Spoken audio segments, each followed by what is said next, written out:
വെച്ച് കൊടുക്കുകയാണെങ്കിലും.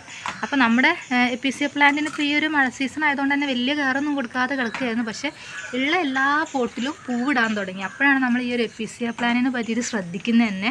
നിറച്ച് പൂവിടാൻ തുടങ്ങുമ്പോൾ അതുപോലെ തന്നെ ലീഫുകളൊക്കെ നല്ല ഹെൽത്തി ആയിട്ട് നിൽക്കുന്നുണ്ട്. നമ്മൾ പ്രത്യേകിച്ച് ഈ മഴ സീസൺ ആയതുകൊണ്ട് വളമൊന്നും ഇട്ട് കൊടുത്തിട്ടില്ലായിരുന്നു.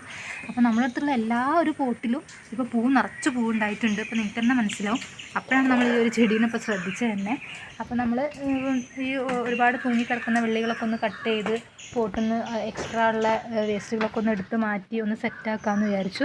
അപ്പോൾ നമ്മളടുത്ത് കുറച്ച് വെറൈറ്റി എപ്പിസിയ പ്ലാന്റ് ഉണ്ട്. ഇപ്പോൾ നിങ്ങൾ ഈ കാണുന്നത് നല്ലൊരു ഗ്രീനും അതുപോലെ തന്നെ ഒരു സിൽവർ ടച്ച് ലീഫ് വരുന്നൊരു പ്ലാന്റാണ്.